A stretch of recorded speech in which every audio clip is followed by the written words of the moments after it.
Hello and welcome. Hard integral day again today. This is what we have to face today, this particular beast. Quite messy from what you see. Is it difficult? Well, I personally cannot do it. Okay, so I'll explain a little bit more about this. Pause the video if you want to have a go at it. Is on the integrand we have x squared bracket x to the 4 plus 1, the whole thing over the fourth root of x to the 4 plus 2. Pause and have a go. If not, wait for the solution.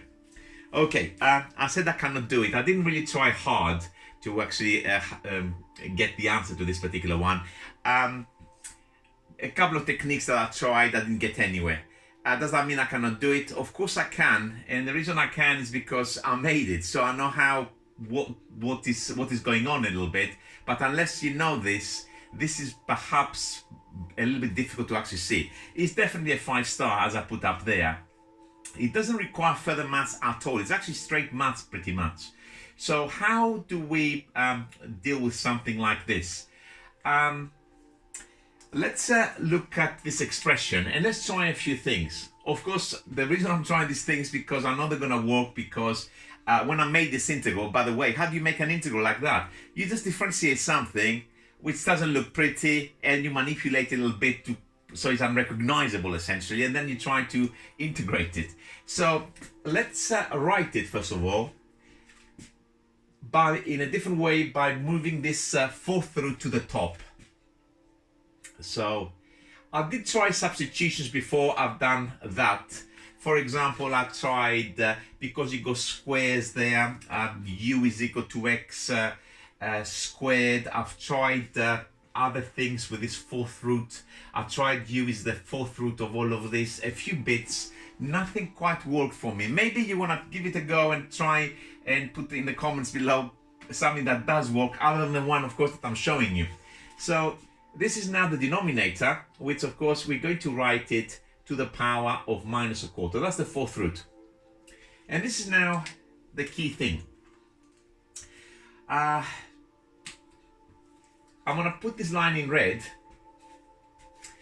I'm looking at this x squared, and I'm going to write it in a very bizarre way.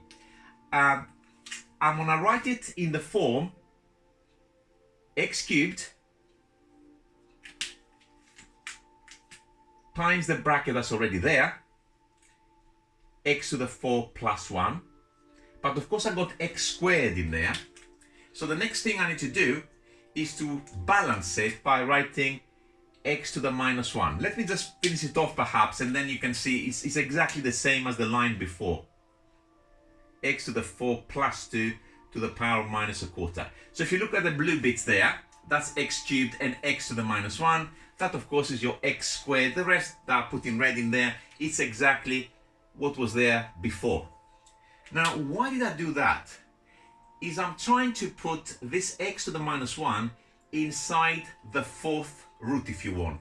And this x cubed, I'm trying to put it inside that bracket. So let's see what happens now when I do these two things. Multiplying that bracket is easy enough. X to the 7 plus x cubed. And now, just to put it inside, probably it's easier for everybody to see if I write it as x to the minus a quarter, and then I put an x to the 4 in a bracket like this. I hope you can see that's exactly the same as x to the minus 1, a to the m, all to the n.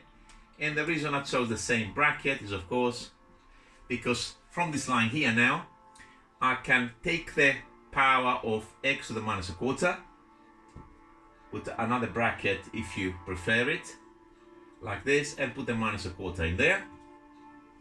And then, of course, I can multiply inside the bracket, and this will give me x to the 8 plus 2, x to the 4, all to the power of minus a quarter. Let me write this line. So we got x to the 7 plus x cubed.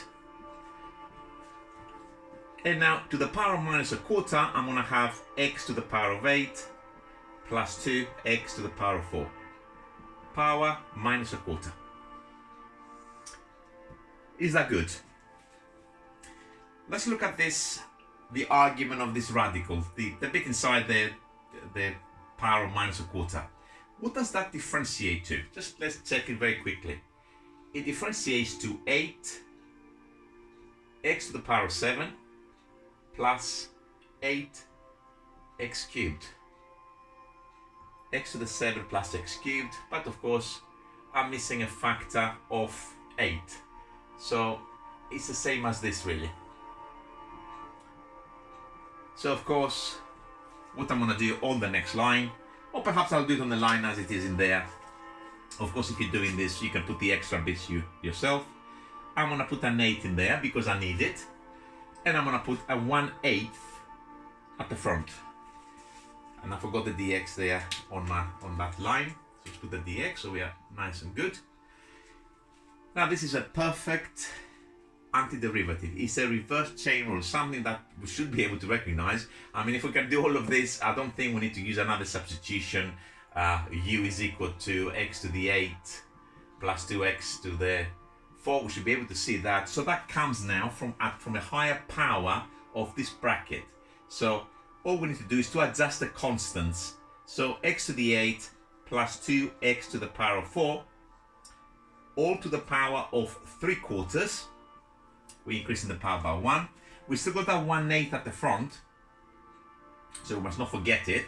And now, when we differentiate that, we are going to get, of course, the extra bit, the 3/4 that will come to the front. Of course, the 8 and the 2 times 4, 8 there will cancel the 8 that we already got. So we need another 1/3/4, or if you prefer, 4/3 plus c. And of course, our answer, our final answer should be 1/6 x to the 8 plus 2 x to the power of 4 to the power of 3/4 plus c. Okay, was that hard? I personally think it's very, very hard to actually integrate this one.